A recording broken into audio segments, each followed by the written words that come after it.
Welcome to today's Explainer. We're diving into a massive, but honestly, often totally misunderstood topic in the quality assurance and risk management world. We're talking about CAPA, corrective and preventative action.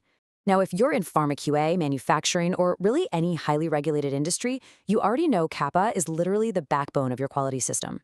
But going through the source material, a crazy disconnect stood out. So many organizations get the ultimate goal of CAPA completely backwards. So today, we're going to uncover the true measure of CAPA success. We're moving way past those surface-level administrative checkboxes to see what actually separates a basic compliance program from a world-class engine of continuous improvement. Let's get into it. So, the material kicks off with this incredibly revealing question. What is the most common weakness you see in CAPA programs? I want you to genuinely think about your own QA operations for a second.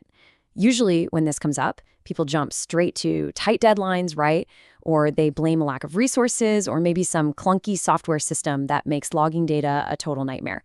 But the material points to a weakness that's way more fundamental and honestly a lot more dangerous. It's a weakness rooted entirely in our operational mindset, and it kind of infects every single decision a quality team makes. Which brings us to our first section, the illusion of completion. It's all about closing versus actually solving. You know, as humans, we absolutely love checking boxes. There's just this great feeling when you finalize a document, get all those required signatures, and finally move a task from pending over to done. But in the world of risk management and root cause analysis, treating the completion of paperwork like a job well done is a super dangerous misconception. Look at this core truth. A CAPA is not successful just because it was closed. Let that sink in for a second. Closing a file, getting that final sign-off, archiving the report, none of that actually equals success. It's just an administrative milestone.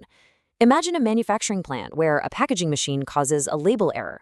A compliance officer might just rush to file the report, mandate a quick retraining session, and sign off to hit a deadline. They're popping the champagne over a closed CAPA, mistakenly thinking the end of the form is the end of the problem. But guess what? They didn't actually recalibrate the machine. We've got to completely shatter this illusion right now. And that takes us to Section 2, the hidden costs, or the real price of weak CAPAs. Because when we operate under that illusion of completion, we're basically inviting a whole host of secondary problems right through the front door. We have to talk about the invisible, heavy operational toll that weak CAPA programs take on a business over time. See, the cost of a weak CAPA is rarely visible immediately. When you rush through root cause analysis or just slap a superficial Band-Aid on something to close it out, the system doesn't instantly break down. On paper, everything looks totally fine. Your executive dashboards are showing all green metrics, maybe even boasting a 100% on-time closure rate.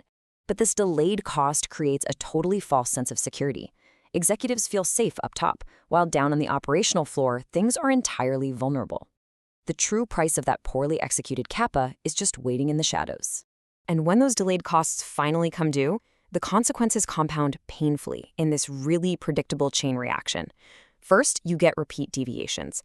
Going back to our earlier example, that uncalibrated machine inevitably mislines another batch of labels. The exact same manufacturing error happens all over again. And because of that, you start seeing recurring complaints from customers or patients, which, let's be real, is the absolute worst case scenario in a regulated industry. Next comes the inevitable inspection observation. An FDA auditor or an internal inspector reviews the logs and easily spots this glaring pattern of closed but clearly failed CAPAs. All of this creates a massively increased operational burden. Your quality team is literally just running around putting out fires and writing reactive reports instead of innovating. And finally, the most devastating cost of all, a total loss of confidence in the quality system itself. That's internally from staff who are just sick of dealing with broken processes, and externally from regulators. So, let's move into Section 3, redefining CAPA success. We're talking permanent resolution. We definitely do not want to stay stuck in that cycle of failure and hidden costs. It's time to totally shift our perspective. If closing a file isn't the goal, then what is? Well, a CAPA is successful because the issue never returns. That is the fundamental truth we have to anchor ourselves to. The true singular metric of success in any corrective and preventative action isn't about administrative efficiency. It's about the total eradication of the problem. If that same issue pops back up 6 months later, your CAPA failed, period. It doesn't matter how beautifully formatted the final report was or how fast you got the sign-off. Success equals permanent resolution. When we contrast these two mindsets directly side by side, the difference is pretty stark. On one side, we have a closed CAPA, That's the illusion.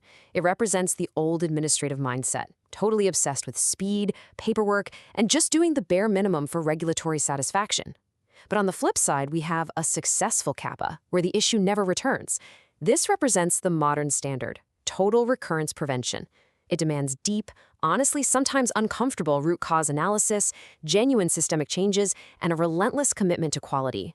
Contrasting them like this really shows why that just get it closed mentality has to be left behind if an organization actually wants to mature.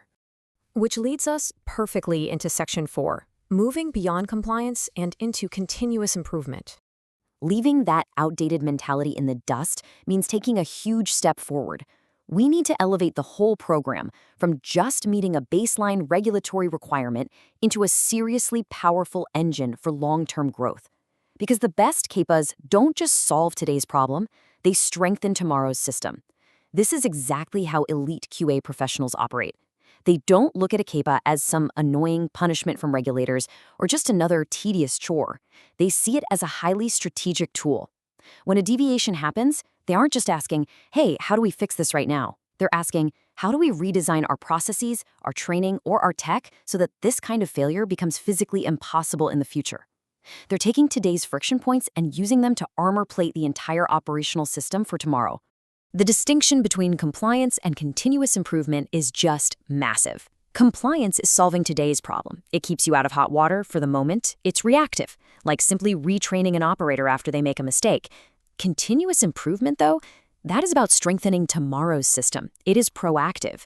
Instead of just retraining that operator, continuous improvement means engineering a physical safeguard on the machine itself so the error is literally impossible to make going forward. It takes the lessons learned from a failure and permanently upgrades your organization's DNA. Compliance is the floor. Continuous improvement is the ceiling. And a rigorous, effective CAPA program, that's the ladder that gets you from one to the other. To wrap things up, I want to leave you with this incredibly powerful quote from our source material. A CAPA is not complete when it is closed. It is complete when recurrence is prevented. This completely redefines the finish line. Because the next time you sit down to review a quality deviation, or the next time you're tempted to just sign off on a report to get it off your desk, I want you to remember this explainer. Ask yourself, are we just closing a file today, or are we truly preventing this issue from ever returning? Because that is the true measure of success. Thank you so much for joining me today. Keep learning, keep improving, and I'll see you in the next explainer.